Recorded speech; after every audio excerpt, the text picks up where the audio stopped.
Bonjour, aujourd'hui nous sommes dans le chapitre 21 de Shmuel Bet.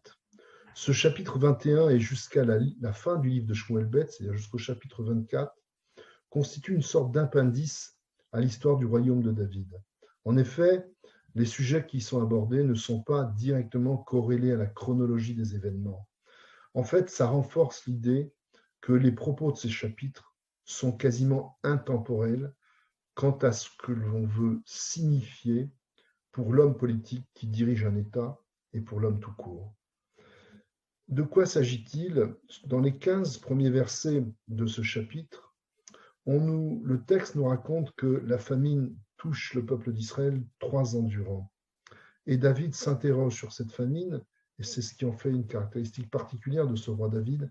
Il sait que tout n'est pas dans ses mains, et que si la famine y règne, il y a matière à examiner les actes du peuple et les actes du roi.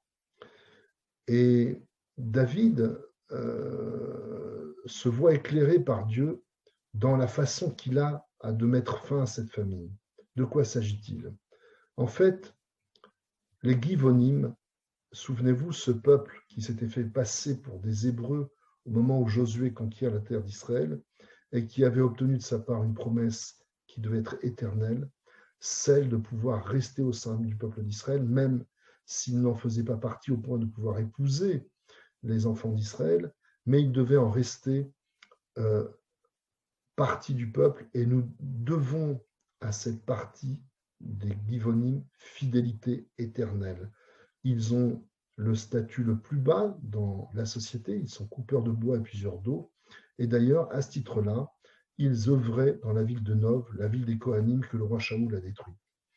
Or, lorsqu'il a détruit cette ville des Kohanim, qui avait donné abri à David et qui lui avait donné nourriture, il a de fait tué une partie de cette population des Givonim et n'a pas respecté la promesse de Yahushua. Il les a tués parce qu'il leur a tout simplement coupé les moyens de subsister, il n'avait plus de travail. Eh bien, David comprend que cette faute vis-à-vis de la frange de la population la plus éloignée d'Israël, tant du point de vue social que du point de vue religieux, puisqu'ils ne sont pas juifs, ils ne sont pas hébreux, eh bien, demande un traitement, et en quelque sorte un traitement de choc, un traitement qui va à l'encontre des principes de la Torah, puisque on nous raconte que David rentre dans une négociation avec les Givonim. Que voulez-vous, dit le verset 3 de ce chapitre. Lachem ubema achaper. Le roi David leur demande: que puis-je faire pour que vous nous pardonniez, vous les Givonim? Et là, ils exigent que David leur livre 7 des enfants de Shaoul pour qu'il leur donne une punition exemplaire au sens qu'elle soit visible de tout le monde. David accepte de livrer 7 descendants du roi Shaoul, 2 des enfants de Ritzpa Bataïa, concubine de Shaoul, et 5 enfants que la femme de David avait adoptés, que Michal avait adoptés. Il leur livre ces 7 enfants, et les Givonim, dans leur cruauté, qui d'ailleurs dénote de la caractéristique même de ce que sont les Bnei Israël.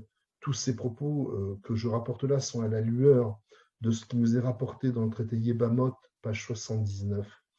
En effet, ce qui caractérise Israël, c'est sa modestie, sa générosité et sa rahmanout, sa miséricorde. Or là, les Givonim maintiennent leurs droits et l'exercent de façon absolue.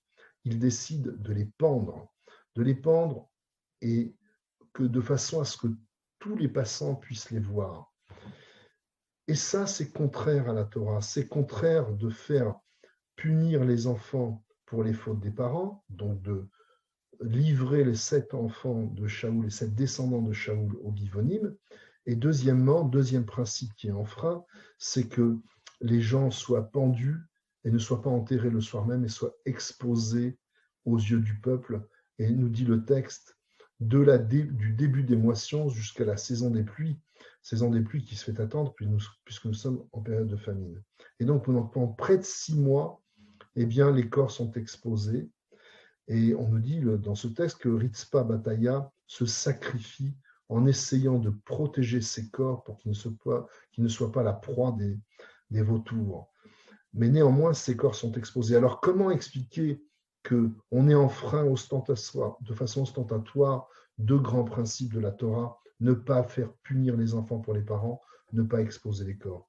Et le Talmud de nous dire, de faire savoir que Dieu est prêt à effacer une lettre symbolique de son texte pour montrer de quelle façon le peuple d'Israël se conforme, un, à ses engagements, là en l'occurrence vis-à-vis des Givonim, et deux, dans le respect qu'il doit avoir vis-à-vis des étrangers qui sont sur son sol.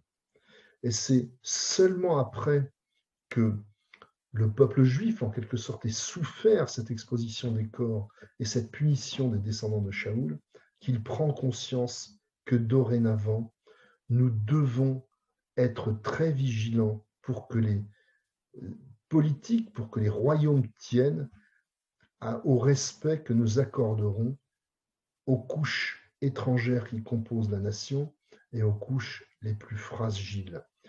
Après cette exposition des corps pendant ce long délai, la pluie revient, la famine se termine et David se donne l'occasion de restaurer une autre faute qu'avait commis le peuple, le manque d'égard qui avait été donné par le peuple au roi Shaoul au moment de sa mort. Souvenez-vous, il est presque enterré en catimini par les gens de Gilad Yavesh qui le décrochent des murailles de Beth-Shean. Et c'est après que ces 7 descendants de Shaoul soient exposés pendant aussi longtemps que David rassemble leurs ossements ainsi que ceux du roi Shaoul et les enterre dans le territoire de Binyamin de Kish et que le respect dû au roi passé, au roi Shaoul, soit rendu par l'ensemble du peuple. Je vous remercie et je vous dis à demain.